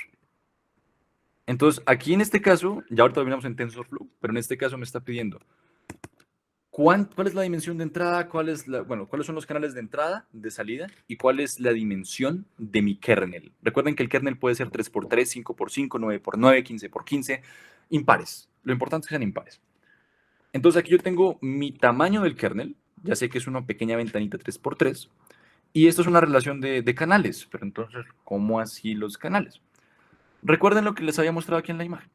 Si yo aquí comienzo con 3 y quiero sacar 96, pues entonces mis canales iniciales son 3 y mis canales finales son 96. Ya, así de sencillo. ¿Y yo por qué quiero sacar más canales aquí? Porque recuerden que lo que yo estoy haciendo en una convolución es sacar solo un dato. Digamos aquí el borde horizontal y el borde vertical. Entonces, para una misma imagen lo que yo quiero hacer es sacar 96 características diferentes. Entonces saco 96 características diferentes, que son 96 mapas de activación diferentes. Y entonces voy a tener un mapa de activación 55 por 55 para un rasgo. Luego otro mapa de activación 55 por 55 para otro rasgo. Y así hasta tener 96 mapas de activación. Y mezclarlos, tenerlos en un tensor. Entonces de mi imagen original saqué 96 mapas de activación. Ahora, lo interesante es que esos mapas de activación incluso pueden darte información también. Por eso esto es tan complejo de entender y por eso lo hace un sistema y no nosotros. Porque entonces el sistema ahora encuentra patrones dentro del patrón. O sea, hace una convolución a la convolución. Y estos 96 rasgos voy a sacar 256 rasgos que vienen de estos de aquí. Entonces, imagínense la complejidad. Y luego de esos 256 saco 384 que vienen de esto. O sea, son los rasgos de la imagen. Los mapas de activación de los mapas de activación de la imagen. Y así puede ser lo complejo que ustedes desean. Ya hay arquitecturas específicas que hacen un resto de convoluciones. Digamos, YOLO tiene una estructura que son 53 capas de convolución. Se llama Darknet 53. Bueno, el CSP 53, de hecho. Entonces, miren que ustedes pueden meter N cantidad de capas de convolución con N cantidad de canales. Pero recuerden, depende de la cantidad de datos, depende del problema. Yo no quiero matar una mosca con un tanque de guerra soviético. Entonces, siempre vean que depende de la complejidad, ustedes pueden subirle. Mi recomendación, ¿cuál es? Cuando hagan una estructura o una arquitectura, comiencen desde lo más sencillo. Si no les funciona, vean por qué no les funciona. Intenten coger esa solución a partir de su estructura inicial, de su estructura más simple. Y luego vayan complejizando el modelo, pero no comiencen con algo muy complejo, porque hay veces que incluso para entrenar o incluso el problema no lo requiere. Entonces, la misma estructura se encarga de evitar que funcione. porque se vuelve tan complejo que no alcanza a resolverlo, no alcanza a reducir ese error lo suficientemente rápido para llegar a una solución válida. Entonces, que entiendan que así funciona una red convolucional. Ustedes dicen, listo, ya entendí más o menos la teoría. Pero aquí pregunta, ¿alguna pregunta ahí específica de lo que les estaba diciendo? ¿O por ahora todo bien para entrar ahora sí un poquito en implementación? Sí, yo tengo una pregunta. ¿En qué va la contracción, digamos, de las imágenes? Por ejemplo, pasar de una imagen de 255 por 255 a una, no sé, de 125. Exacto. Ahí está, esta es para esa pregunta, de hecho, y esa era la parte de la implementación. Y me gustaría tener un tablerito aquí, pero bueno. Entonces, como yo les dije, la imagen comienza así, ¿cierto? Una imagen puede comenzar con, digamos en este caso, 6 por 6. Bueno, 5 por 6, perdón. Si tengo una imagen 5 por 6, yo le puedo meter un kernel. Mi kernel puede ser 3 por 3. Entonces recordemos que aquí tengo un kernel pequeñito y a ese kernel cojámoslo y peguémoslo en la imagen aquí. Entonces mi kernel va a estar centrado en alguna parte. Digamos que va a estar centrado aquí. Entonces al estar centrado ahí, pues yo lo que voy a hacer es solo mirar esas secciones de la imagen. ¿Cuál es el problema? El problema es que siempre tiene que tener un centro. Naturalmente entonces yo no puedo tener ahora una matriz resultado que venga de un centro aquí en la esquina, porque entonces no tengo de dónde ponerlo. ¿Vale? Entonces, si no tengo de dónde ponerlo, de dónde sacar información, ¿cómo hago? Hay muchas soluciones. Hay una solución que dicen, pues todo lo que no vea, agréguelo y póngalo como cero. O póngalo como blanco completamente, de 255 a todos los valores. El problema es que eso puede tergiversar un poco la información que pase aquí. Hay veces que incluso dicen, no, pues entonces ignórelos, no los sume, no haga nada, ignórelos. Pero ignorarlo también tergiversa el resultado, porque entonces solo estoy teniendo en cuenta 3 píxeles, mientras las demás secciones de la imagen tienen en cuenta 8 píxeles adicionales al centro. Entonces el problema siempre ha sido los bordes. Y cuando yo digo como que, bueno, entonces, ¿cómo carajos hago para resolver esto? Fácil. Pues entonces decimos, no nos vayamos por el borde, sino quedémonos hasta la esquina del borde, dejemos un padding. Y si dejamos este espacio, lo que pasa es que como la imagen resultado va a depender del centro en el que te estés moviendo, pues pasa lo que está pasando aquí, que una imagen de 5 por 5 se reduce a 3 por 3, porque solo estoy moviéndome en los extremos internos, dejando de lado el borde. ¿Listo? Ahora, aquí hay muchas cosas específicas. Aquí estamos asumiendo que estamos haciendo un salto a un salto, o sea, de un píxel a un píxel moviendo el kernel. Es decir, que yo cojo aquí todo mi kernel, movamos el kernel, y me estoy moviendo uno a uno. Entonces, uno y luego a uno y luego a otro. Pero puedo moverme dos en dos, digamos. Entonces, de uno hacia allá, dos, hacia aquí, tanto. Depende de la imagen, puedo mirar qué tanto me desplazo y el tamaño de mi kernel. Entonces, miren que si el kernel no fuera 3 por 3, sino fuera 5 por 5, incluso tengo que hacer más pequeña la margen, más grande la margen, perdón. Entonces ya no podría coger más de la imagen, sino tengo que reducir un poco la imagen. La selección del kernel va a cambiar las dimensiones de lo que yo tenga en mi imagen filtrada. Digamos que yo comienzo con una imagen 200 por 200 y le aplico un kernel de 3 por 3. Yo sé que no puedo coger los bordes. Entonces tengo que tener un margen en la izquierda de un píxel, a la derecha de un píxel, arriba de un píxel y abajo de un píxel. O sea que horizontalmente tengo el de la izquierda y el de la derecha, y arriba tengo el de arriba y abajo, ¿no? El vertical. O sea que yo estoy perdiendo parte de la imagen. Y por lo tanto, si mi imagen original era 200 por 200, al aplicarle el filtro va a quedarse de 198 por 198. Porque horizontalmente perdí dos de los bordes y verticalmente dos de los bordes. Pero porque tengo un kernel 3 por 3. Ahora imagínense un kernel 5 por 5. Si es un kernel 5 por 5, ¿cuánto voy a perder? Pues 4 arriba, 4 abajo, 4 a la izquierda, 4 a la derecha. Entonces ya no sería 198, sino sería 196, 196. Entonces, depende del kernel, yo reduzco la imagen. Por eso, cuando uno dice una pirámide convolucional, la imagen se ve como una pirámide, porque tu imagen original, después de convolución y convolución y convolución, se hace más pequeña. Ahora, el stride también importa. ¿Qué es el stride? El desplazamiento que les estaba diciendo. Entonces, depende de la dimensión del kernel y qué tanto me esté desplazando, yo tengo una imagen diferente. ¿Listo? Hay una fórmula para eso, que yo digo CNN image, output dimension formula. Entonces, una fórmula que va a depender del ancho y del alto y de todo de tu kernel. Entonces, aquí te dice, la cantidad de datos de salida van a depender de esto, de qué tanto estás metiendo, de cuál es el espacio que voy a tener en mi convolución, de cuál es el desplazamiento de mi kernel en la convolución, de cuál es el tamaño de mi kernel en la convolución. Y de hecho, aquí, por ejemplo, pues yo estaba haciendo eso. Entonces, miren, yo aquí tengo una imagen de 300 por 300 de 3 canales. Lo quiero pasar a una imagen desde 3 canales a 32 canales con un kernel de 3 por 3. Entonces, como es de 3 por 3, quito izquierda, quito derecha, quito arriba y quito abajo. Entonces, horizontalmente reduzco 2, verticalmente reduzco 2, y mis 3 canales pasaron a 32 canales. Siguiente etapa de convolución. De 32 quiero a 32 con un kernel de 3 por 3. Pues como es 3 por 3, reduzco mis dimensiones también. Entonces, de 298 paso a 296, 296 y a una salida de 32 kernels. Canales, perdón. Otra convolución, lo mismo. Lo mismo, lo mismo. Entonces vean que la dimensión puede cambiar mucho de todos esos parámetros. ¿Listo? Ok, sí.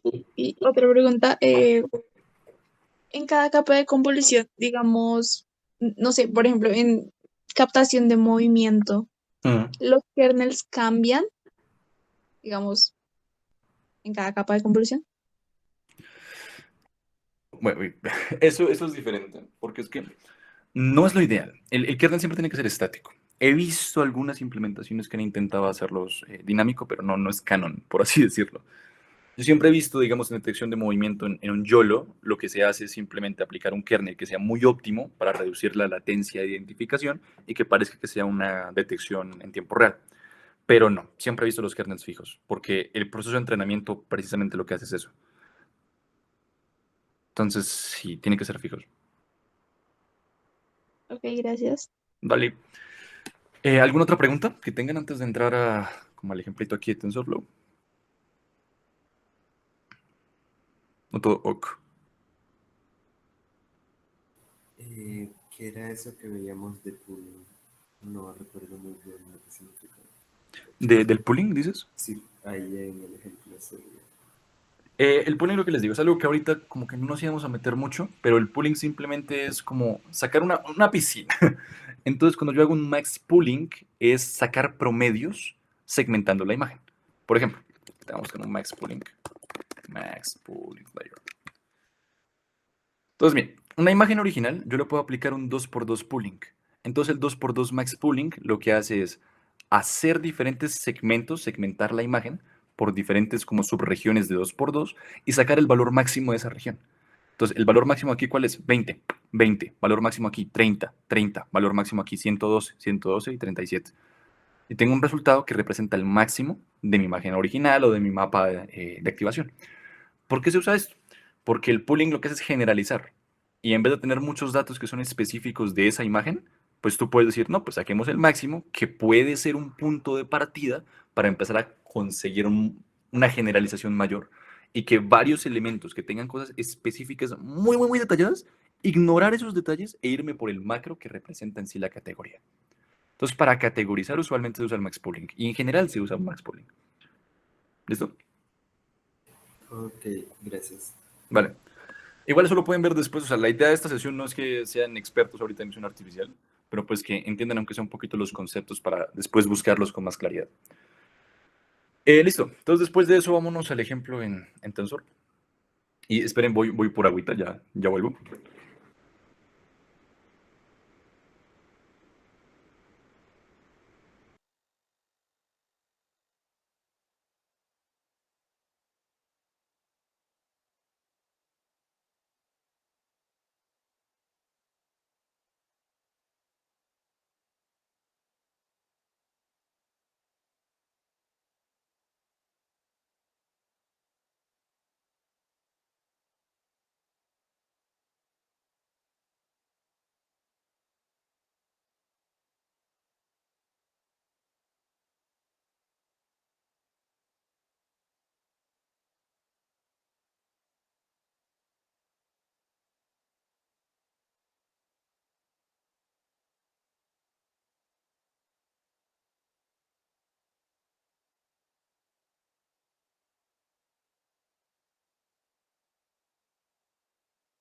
Ya, listo, volví. Qué pena es que ayer me quedé sin voz, casi. Pero listo. Entonces, un poquito de ejemplo, cuando ustedes busquen una red neuronal convolucional, hay un problema gigante que yo siempre me dan la estructura, me dan el diagrama de cómo está la arquitectura, que fue lo que les decía. Ustedes pueden buscar, por ejemplo, AlexNet. Y en AlexNet les dan la arquitectura. Y de entrada ustedes dicen, pues ya entiendo un poco más. Kernel 5x5, kernel 5x5, kernel 3x3, kernel 3x3, kernel 3x3. Tengo una imagen 64 por 64 de 3 canales, imagen 60 por 60 de 64 canales, 24 por 24 de 256 canales. Entonces miren que ustedes pueden ver la estructura y ya entienden qué está pasando, como a grandes rasgos, ¿no? Y ustedes dirán como que listo, pero entonces, ¿qué pasa aquí? Al final hay otra cosa diferente. Sí, porque esto es como lo que ustedes ya saben de redes neuronales, o lo que pues entiendo que luego van a ver tal vez con más profundidad, que es luego de hacer mis convoluciones, yo tengo una capa que es una fully connected, que literal es una red neuronal clásica. Es como, oye, coge esto y saca toda la información que tienes aquí y conéctala. Y es combinaciones lineales en una capa. Y luego combinaciones lineales en otra capa. Y ahí entramos a la neural nets clásica. Que ya después de sacar toda la imagen, ahora sí entra esto. Que ahora sí es como que coge lo que sacaste, primer valor de tu último mapa, primer valor del último mapa, primer valor del último mapa, o algo así, como diferentes valores del mapa, y luego empezar a mezclarlos ya con ponderaciones. O sea, lo que les mostré es ya una capa adicional a lo que se mezcla de una red neuronal clásica. ¿Listo? Que es para sacar la información de la imagen. Porque lo que hace una red neuronal, básicamente, ¿qué es? Es sacar información, sacar de un tensor, sacar un resultado. Pero ese tensor tiene que darme información del problema. Por eso ahora en una red neuronal convolucional tenemos que sacar la información del problema, por eso hay unas capas de convolución y cuando sacamos la información del problema, ahí sí alimentamos la red. ¿Listo? Igual todo es necesario para que funcione el proceso. Entonces, pues para que lo entiendan así. Listo. Cuando ustedes van, no solo ven la arquitectura, sino ven un resto de tutoriales. Digamos que yo me voy a este primer tutorial que aparece en TensorFlow. Entonces la idea es que les voy a dar aquí un recorrido de qué representa qué cosa, para que cuando ustedes hagan, me encantaría que puedan hacer esta prueba. Aquí tiene su propio collab, de hecho. ¿Será que? A ver si mi internet aguanta. Entonces, para que ustedes puedan meterse y puedan entender qué está pasando, que es lo que más me importa ahorita. ¿Listo? Entonces, bueno, primera parte, yo sí prefiero pues, explicarlo desde aquí y luego corremos el collab.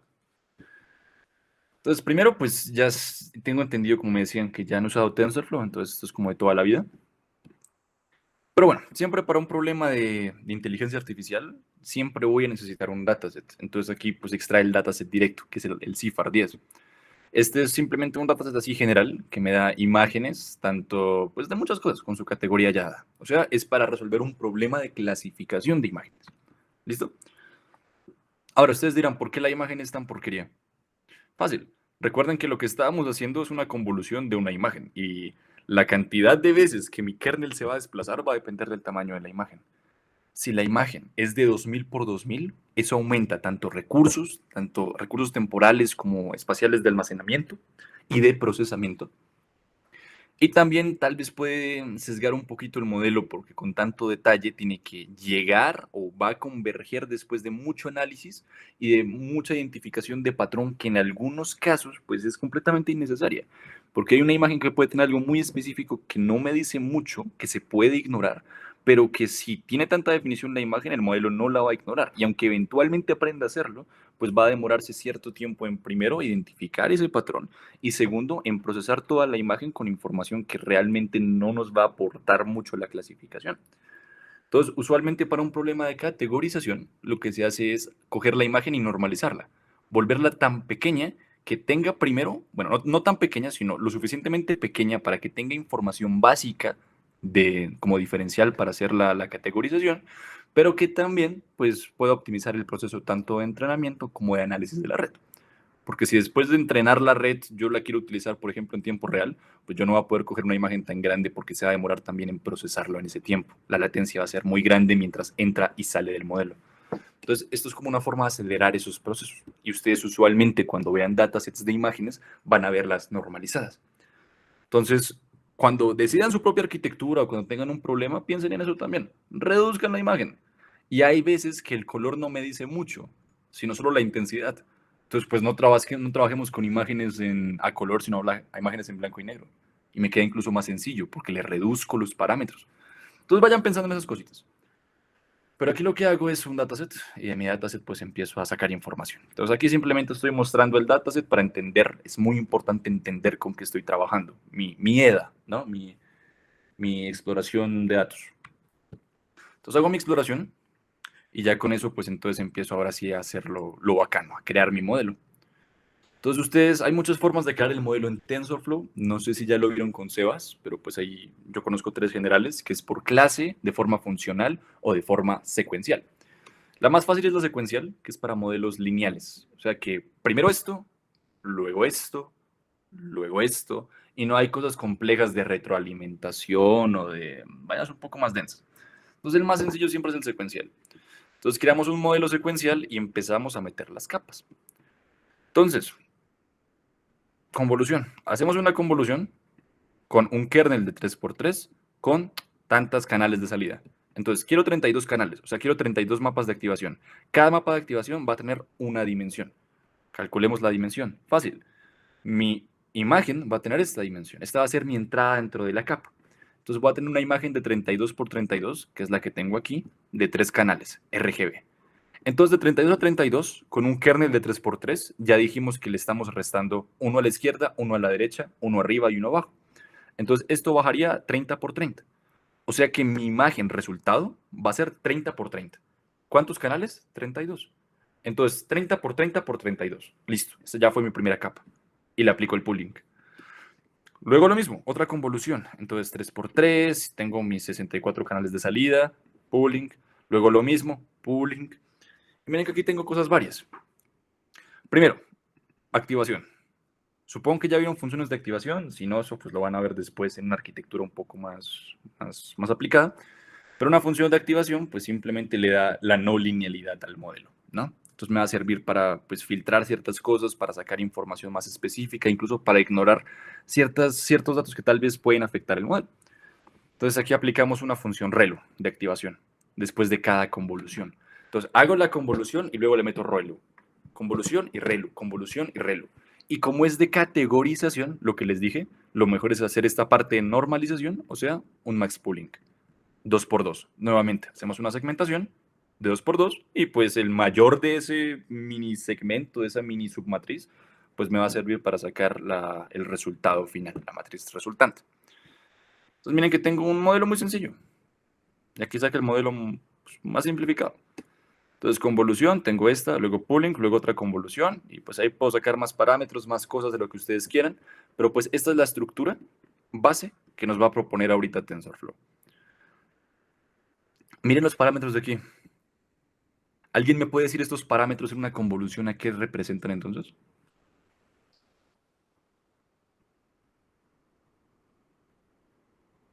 ¿Qué dice el parámetro? ¿Se acuerdan que hay alguna convolución que nos dice exactamente qué es lo que estamos extrayendo? El kernel. Esos parámetros es el kernel. Si es un kernel 3x3 es porque tengo 9 parámetros. Uno en cada celda de mi matriz, de mi kernel. Entonces, cada vez que yo diga que tengo, por ejemplo, un kernel 3x3, 9 parámetros. Si tengo 20 de 3x3, 180 parámetros. Entonces, ustedes ahí ya pueden mirar qué representa el parámetro que se está entrenando. Entonces, aquí son todos los parámetros que me van a sacar esto de aquí. ¿Cómo va a ser el kernel? ¿Cuál va a ser la entrada? Entonces, depende del kernel y la imagen y los canales que tengan, los parámetros van cambiando. A más canales, más parámetros. ¿Listo? Pero el parámetro que voy a cambiar en este caso es cada valor del kernel. Entonces, miren que este modelo propone 56.320 parámetros para poder entrenar. Entonces, todo eso es lo que vamos a estar cambiando entre kernels, entre ponderaciones, entre todo. Y finalmente, esta es la parte de sacar información de la imagen, lo que les había dicho. Entonces, esto es solo sacar información de la imagen. Ahora, ¿cómo usamos esa información? Pues aplicamos esta etapa. El flatten lo que hace simplemente es, parce, coge todo el tensor que ya sacaste de mapas de activación y aplástalo. Aplástalo para que se vuelva un vector.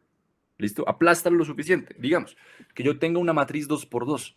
Si yo le paso un flatten, pues me va a quedar un vector de 4 elementos.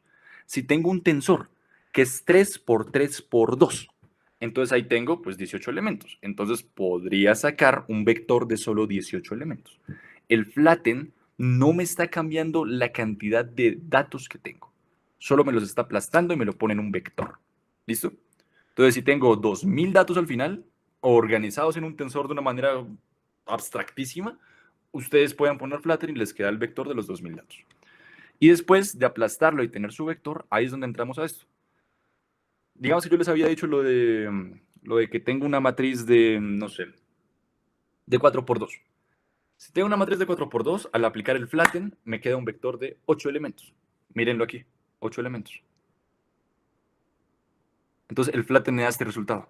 Y ya con este resultado, ahí le puedo aplicar una capa densa, otra capa densa, otra capa densa, que es lo que hace pues la red clásica que les mencionaba. ¿Listo? Entonces por eso, vuelvo todo un vector y luego le aplico una capa y otra capa densa. Y ya con esa capa densa, al final, pues puedo empezar a empezar a definir qué estoy haciendo. A sacar ahora sí el resultado de mi red. Entonces, ya con la estructura hecha, con la arquitectura ya puesta, ahora sí puedo empezar a hacer la parte curiosa, que es como que, bueno, ya que yo te dije cómo vas a funcionar, cómo vas a empezar a modificar tus parámetros, ahora sí, pues vete con lo que realmente importa, que es cómo vas a aprender. Para ti, ¿qué es equivocarte? Y ahí son las métricas que pues, verán también en un futuro, que son las métricas de error y las métricas de cómo estamos optimizando. Entonces, por ejemplo, aquí esta va a ser cómo vamos a penalizar el error. Pues como son categorías, entonces tiene que ser una métrica categórica y este que sí es un optimizador clásico para que empiece a aprender poco a poco. Ya Sebas luego les dirá un poco más. Y ya con ese modelo, porque ya le dije cómo va a funcionar, cómo va a penalizar, cómo va a aprender, pues lo que falta que es que aprenda el infeliz. Entonces aquí le voy a decir, necesito que aprendas, ahí tienes ciertas épocas para empezar a modificar esos parámetros, a sintonizarlos. Cuando ya funcionen con un error decente, pues evaluarlo. Y ahora sí mirar bien bajo esa métrica cómo se está comportando el modelo y cómo está llegando a realmente aprender, ¿no? Entonces ya con eso pues podemos ver ahora sí pues toda la comparación que ya dieron a haber visto de un dataset de prueba, un dataset de validación y ya con eso pues tener finalmente qué tan bueno fue el modelo. Pero miren que así funciona en general. Bastante sencillo meterle una capa convolucional. Eso hace una capa convolucional. Y una red neuronal es una mezcla de capas convolucionales. ¿Listo? ¿Alguna pregunta con este ejemplo, by the way? ¿No todo bien?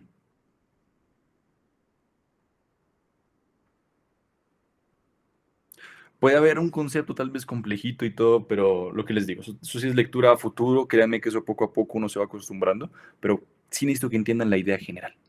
¿Listo? Entonces, bueno, eso en sí era como lo que representa una capa convolucional, para qué sirve esto, que ya es un poco más específico, no solo para categorías, sino también para un problema de regresión, de decir, ¿dónde en la imagen está tal elemento que estoy buscando? Y ahí entra, pues, lo que les decía aquí.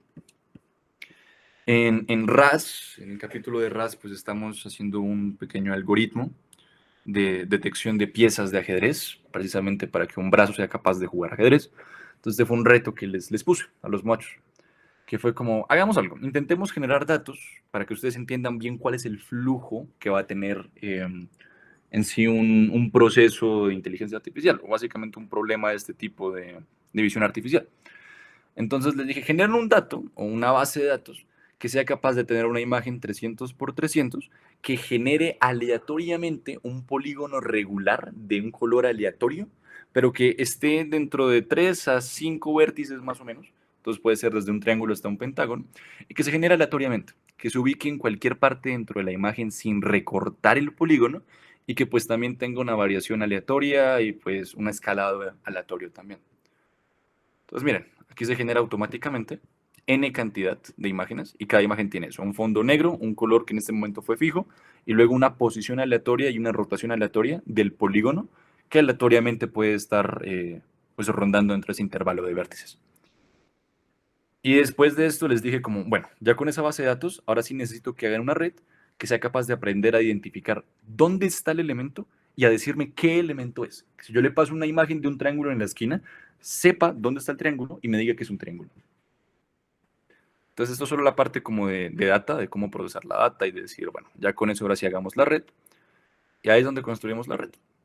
Esto es PyTorch, como les decía, pero funciona muy similar a TensorFlow. Entonces miren que aquí yo genero una capa de convolución. Entonces mi capa de convolución, que son lo de los canales que les había dicho y la cantidad de mapas de activación de entrada y de salida que necesito, entonces de 3 a 32 canales, pero con pues, el kernel de este tamaño. Entonces yo lo que hago es aplicar esa pirámide convolucional. Entonces hago la serie de coge una imagen, esa imagen va a ser tu entrada, y a partir de eso aplico una convolución. Luego, aplícale una función de activación, que es un relu. Y luego otra de convolución. Luego una función de activación. Y luego otra de convolución. Luego métele un pooling para generalizar. Luego aplástala con un flatten. Y luego ya el resto sí es otras cositas más específicas. Pero miren que esta estructura es lo que habíamos visto. 3 de convolución, su función de activación, si quieren o donde quieran meter la de normalización, el pooling, y luego pues aplastar para volver a un problema clásico de redes neuronales. Entonces, ven que es bastante útil. El concepto es muy importante entenderlo y toda la carreta de qué es una imagen, cómo representa. Miren que sirve para entender de dónde vino la convolución y por qué se está usando, por qué se emplea de esta forma. Y cuando está aprendiendo, ¿qué está aprendiendo? Pues aprende el kernel y el kernel se modifica. Y si se modifica, se cambia el mapa de activación y estoy extrayendo rasgos diferentes de la imagen. Entonces, miren que eso era muy importante entenderlo. Y ya con eso, si el resto es pues lo que han visto también de entrenamiento, de validación, la estructura siempre es la misma. Lo único que les enseñé hoy fue la capa de convolución. Entonces, que vean que realmente esa parte es fundamental. Hay muchas estructuras que ustedes pueden ir viendo, que sí me parece bacano, arquitecturas de redes neuronales convolucionales. La más clásica, lo que les decía, el YOLO. Este es un repo de mi autoría, si quieren aquí se los paso. El repo tiene una implementación en TensorFlow de cómo está puesto todo en sí el algoritmo, de cómo se tiene que implementar como a grandes rasgos. No se ha terminado, pero hay una estructura ya muy avanzada que pueden ir revisando si quieren. Entonces, por ejemplo, aquí en el YOLO yo puedo meterme a cómo está el backbone, por ejemplo. Y es lo mismo, una capa de convolución específica. Y aquí pues con las dimensiones de canales que pues, se definieron en la arquitectura, que ya están en la arquitectura, pero que ustedes ya entienden cómo funciona y tal vez intentar incluso tweakearlo un poco para cumplir un objetivo diferente, por ejemplo. Entonces la cantidad de filtros, el paso, el tamaño del kernel también. Entonces aquí hay muchas vainas interesantes que pueden ir revisando. No solo aquí, sino por ejemplo en el NEC, que también hay una definición de una red un poco más compleja si le quieren revisar. Pero sigue siendo esto, siguen siendo módulos que se llaman módulos fuego en este caso, pero son lo mismo, son bloques de convolución. Entonces, ¿cuántos filtros de entrada? ¿Cuál es el tamaño de mi kernel? Miren que el kernel puede ser uno por uno también. Entonces, vean que sí hay muchas cosas que ustedes pueden ir revisando. ¿Listo? Entonces, para que le den una pequeña ahí miradita. Y ya, en esencia, eso era lo de la parte de la introducción a lo que es visión artificial. No sé si tienen unas preguntas, tal vez de los ejemplos finales, o de pronto que ustedes digan, me gustaría emplearlo en este proyecto, de pronto no entiendo mucho, o cómo. Sí, los quiero escuchar.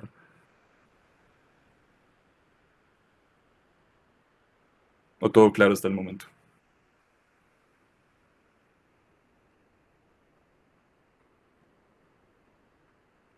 Bien, pongan un Pac-Man en el chat, si está claro.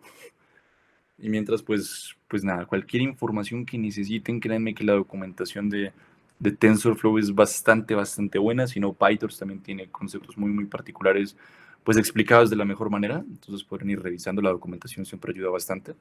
Si algo, lo más importante siempre es que pues entiendan de qué se está hablando. La nomenclatura, la lingüística siempre es fundamental en el aprendizaje, cosa que la gente ignora. A mí siempre me parece importante no tanto entender el concepto, sino familiarizarme con los términos, con la terminología, y ya con eso creo que la búsqueda es más fácil y no me demoro tanto mirando cómo hago esto, porque si no sabes cómo se llama, es muy complejo que alguien te responda la pregunta de ese algo que quieres resolver.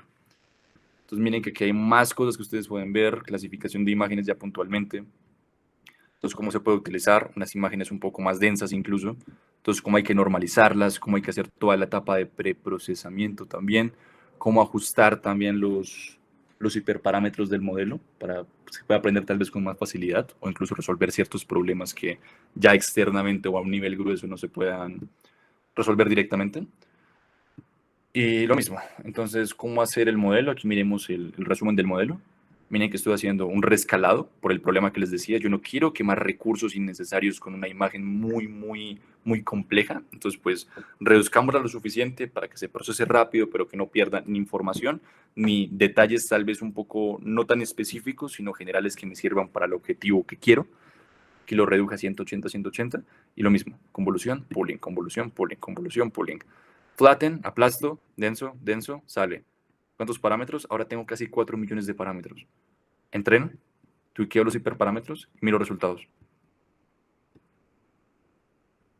¿Hay algunas recomendaciones finales? Entonces, miren lo bacano, o sea, ahí está como la comparativa.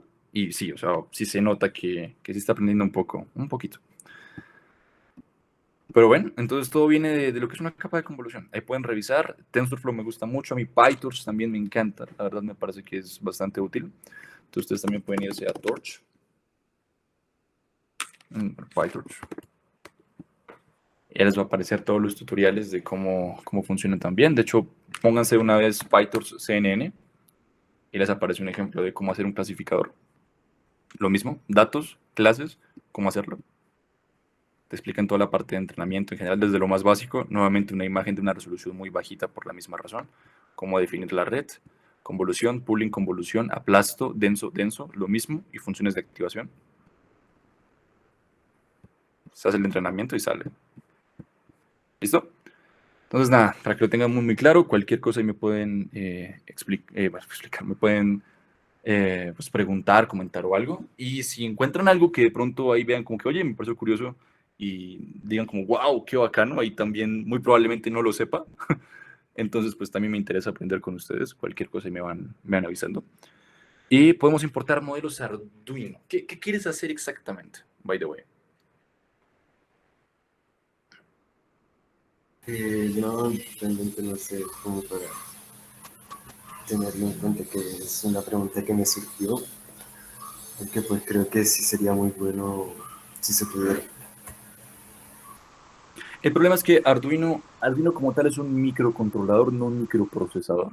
Entonces, para procesar algo tan denso, ya sea con el modelo entrenado y simplemente sea como hacer el proceso de predicción, siempre es complejo que lo haga. Entonces, usualmente cuando te metes con Machine Learning para ya sistemas embebidos, lo mejor siempre es irte con otro tipo de placas. Por ejemplo, una Raspi, por ejemplo, si es muy denso el modelo, una Jetson, o entre otros que ya son procesadores per se. ¿Listo? ¿Se puede hacer un pequeño sistema de predicción? Sí, tendrías que entrenar los modelos y hacer que Arduino pues corriera el código. Pero, por ejemplo, en un Arduino 1 tú llenas casi el 30% de la memoria con un script de por ahí 500 líneas. Entonces, siempre es un problema y más que todo por el clocking.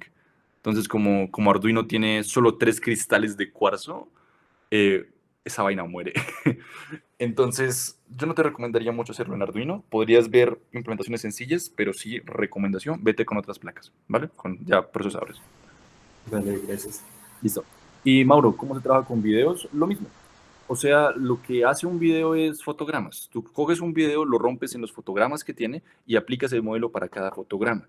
Lo importante es que esa solución tiene que ser lo suficientemente rápida para que no haya una latencia y que no tengas que hacer un procesamiento posterior, sino que lo puedas hacer en tiempo real, aunque depende del objetivo. Entonces, hay modelos muy densos que uno dice, bueno, yo puedo tener, por ejemplo, una latencia del 300% por fotograma.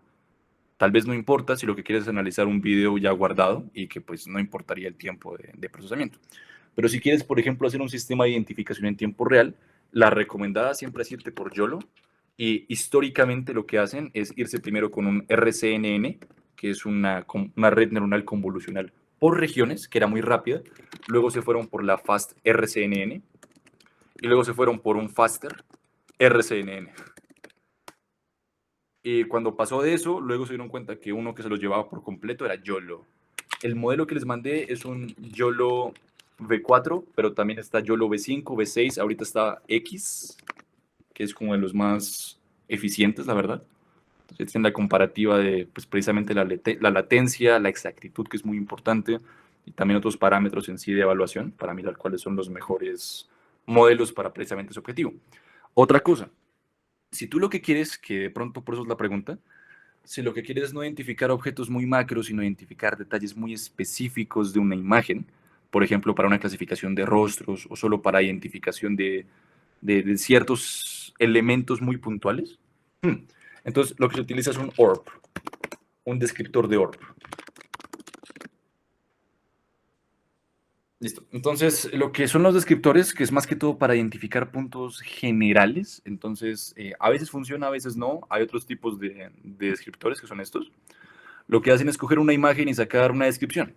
La descripción viene con puntos clave, se llaman key points, y cada key point tiene un alcance, digamos, en este caso. Cada uno de estos puntos verdes es un key point, y cada key point miren que tiene un círculo, ese es el alcance. Entonces, el sistema lo que hace es muy rápidamente identificar esos key points, que es un proceso de identificar un punto en la imagen, luego coger esos extremos y mirar cuáles son los puntos de brillo más intensos. Si cumple con cierto criterio, se clasifica como un punto clave. Digamos aquí, se pasa por el algoritmo y te identifica esto como puntos clave. Y lo que hace es luego coger una imagen que ya se procesó y ya se identificó sus puntos clave y luego hacer un matching. Entonces hace una pareja de key points entre imágenes para identificar con otro umbral si la imagen que está en el video es el elemento que tú pusiste aparte. Por ejemplo, aquí. Mira que no, es invariante también a las rotaciones, invariante a iluminación, rotación y escalado. Y lo que hace es, mira que de una imagen base, que es esta, uno puede coger el video e identificar si el elemento se encuentra dentro del video. Entonces simplemente escoger la imagen súper rápido, encontrar el key point súper rápido y luego relacionarlo y luego decir como, sí, por estos key points yo sé que este elemento hace referencia al de la imagen referencia inicial. Entonces esta es una alternativa muy bacana. Si quieren identificar, por ejemplo, rostros en imágenes súper rápido también, se puede hacer con las cascadas de Haar. Entonces las cascadas de Haar es un algoritmo súper veloz que lo que hace es literal pasar por muchas convoluciones muy pendejas. Entonces estos son kernels muy pendejos. Y pasar por una serie, por una cascada de esos elementos para luego identificar si tiene cierto patrón que lo puede categorizar dentro del grupo que de pronto quieras. Entonces usualmente funciona para identificar caras. ¿Cuál es el problema de este? Para entrenar esto, para sacar estos datos, es muy jodido, es estúpidamente jodido. No se puede entrenar como tal, o sea, tiene que ser muy empírico. Y pues ya hay algunas cascadas ya puestas, digamos, para detección de rostros, que es lo que más se usa. Entonces tú lo que usualmente tienes que hacer es descargar la cascada y aplicarla. Entonces, por lo complejo no hay muchas variantes, por así decirlo, pero igual sirve para ese mismo objetivo. Entonces, nuevamente, solo pasa la cascada, identifica el patrón y dice, este patrón concuerda con una cara. ¿Cuál? No me importa, solo sé que es una cara. ¿Listo? Va. Y también hay otro consejito. Cuando quieran... Bueno, la potencia o la cantidad de recursos funciona más que todo cuando uno quiere hacer la etapa de entrenamiento. Lo que más se demora es el entrenamiento, porque pues es un gradiente, realmente es un algoritmo de optimización. Cuando ustedes ya optimizaron y cuando ya tienen finalmente su modelo final ya estructurado, pues ya tienen los parámetros que cumplen con la condición. Lo único que uno tiene que cargar son los parámetros. Entonces, la potencia viene en entrenamiento, no tanto en ejecución. Por eso, por ejemplo, cuando uno se va a hacer un YOLO, uno puede entrenarlo e irse a un YOLO de Tiny. Tiny YOLO. Entonces, el Tiny simplemente es como que una arquitectura un poco más sencilla, que se puede correr en celulares, o se puede correr en dispositivos, porque hay veces que uno piensa en un modelo muy complejo y luego dice, yo quiero meter esto en un celular. Y dice como, pero el celular no puede procesarlo. No, sí, si el modelo es lo suficientemente simple a nivel arquitectónico para que pueda procesarlo en el tiempo que tú quieras, listo. Recuerda que el recurso más importante siempre va a venir en el entrenamiento. Entonces uno puede entrenarlo con el cloud computing y la solución, luego implementarlo en una pequeña placa de una Raspi 0, por ejemplo, o algo con un procesamiento pues medianamente decente, pero no tan grande para entrenamiento. ¿Listo? Entonces, no sé, ¿alguna otra pregunta o todo claro?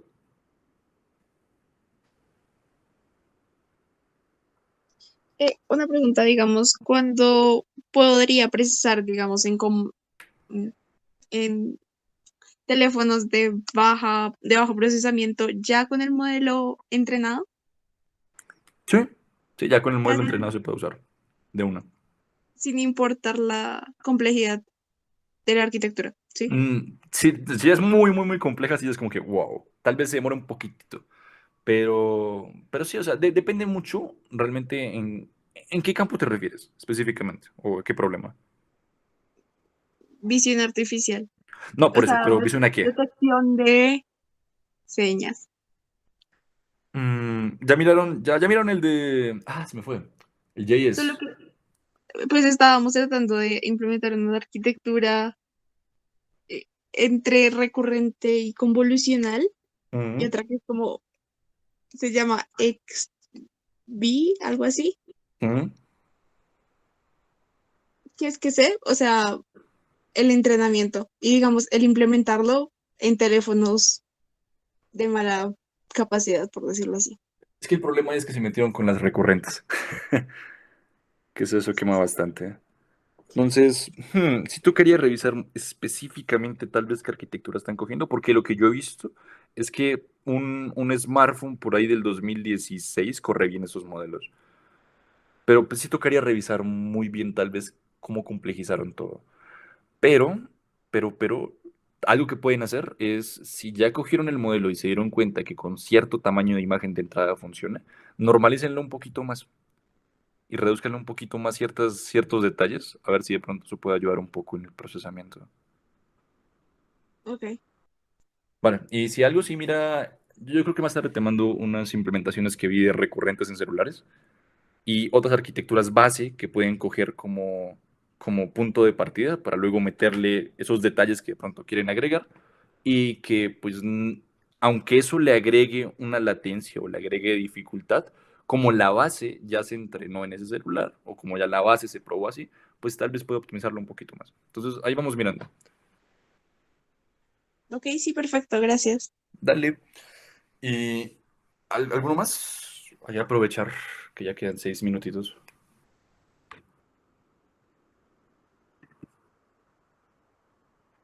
Todo melo. Pues voy a asumir que entonces todo bien. Cualquier cosa, pues yo estoy ahí en el grupo de computer también. Ahí yo creo que más tarde mando un mensaje o algo para que sepan cuál es mi número y tal vez me puedan escribir. Y nada, entonces cualquier cosa estoy pendiente. Y muchas gracias también por estar. Cualquier vaina ahí vamos hablando. Muchísimas gracias.